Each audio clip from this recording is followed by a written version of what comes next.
خین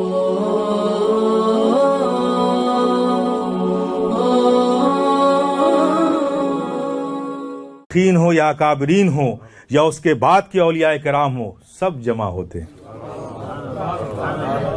کوئی کہتا ہے کہ میرے آقا اشرف کا عرس ہے، کوئی کہتا ہے میرے پیارے اشرف کا عرس ہے، کوئی کہتا ہے میرے چہیتے اشرف کا عرس ہے۔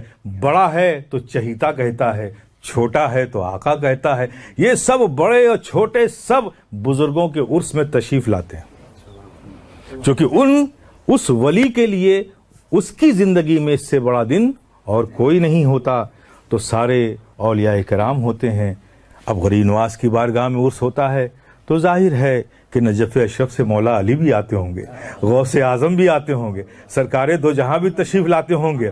میرے لخت جگر معین الدین کا عرس ہے، میرے جگر کے ٹکڑے غوث اعظم بھی فرماتے ہوں گے معین الدین کا عرس ہے۔ تو یہ سارے بزرگان دین تشریف لاتے ہیں اس خوشی کے موقع پر۔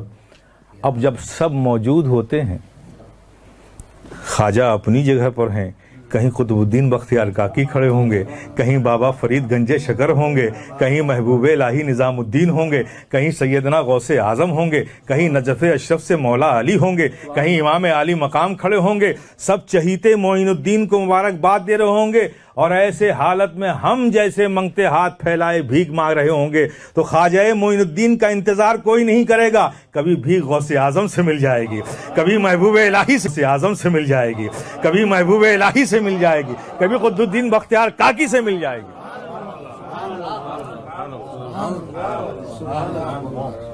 یہ شرف اور یہ انعام صرف عرس ہی کے موقع پہ ملتا ہے۔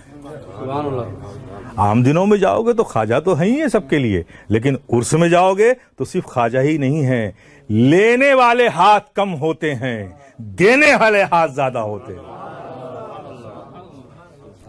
بھکاریوں، خواجہ کی خوشی کے موقع پہ آئے، عرس کے موقع پہ آؤ، لے میرے خواجہ کا صدقہ لے جا، کوئی بھی بھیک دے دے گا۔ یہ عرس کا فائدہ ہے۔ اور دوسرے لفظوں میں آپ یہ سمجھیے، ایک ہوتا ہے برسات کا ہونا موسم میں، بارش کا ریننگ سیزن میں، تو جب بارش ہوگی تو ظاہر ہے کہ ڈن ہاگ میں بھی ہوگی، ہیمسٹرڈم میں بھی ہوگی، روٹرڈم میں بھی ہوگی، زولو میں بھی ہوگی، ہر جگہ بارش ہوگی۔ اور ایک بارش کبھی کبھی ایسا ہوتا ہے کہ بھٹکا ہوا بادل کوئی آ گیا، تیز ہوا چل گئی، تھوڑی سی بوندا باندی ہو گئی، پھر صاف، لیکن وہ وہیں ہوا، دوسری اسٹیٹ میں بھی کچھ نہیں ہوا۔ ایسا بھی تو ہوتا ہے نا۔ تو میرے پیارے، اب جو بادل جہاں برسا، اس بادل کے نیچے جو کھڑے تھے وہ تو سیراب ہو گئے، لیکن جہاں بادل نہیں تھا انہیں پانی نہیں ملا۔ تو عام دنوں میں جانا بغیر سیزن کے برسات والا معاملہ ہے۔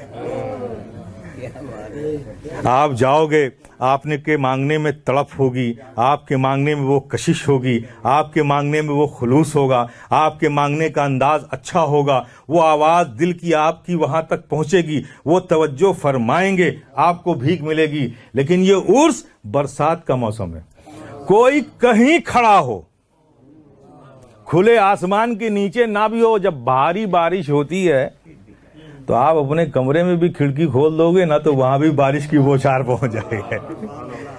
یہ عرس رحمتوں کی برسات کا دن ہے، کوئی کہیں کھڑا ہو اسے رحمت کے چھینٹے مل ہی جاتے ہیں، رحمت کے چھینٹے مل ہی جاتے ہیں۔ محمد رسول اللہ علیہ صلاة اللہ وآلہ والأحبہ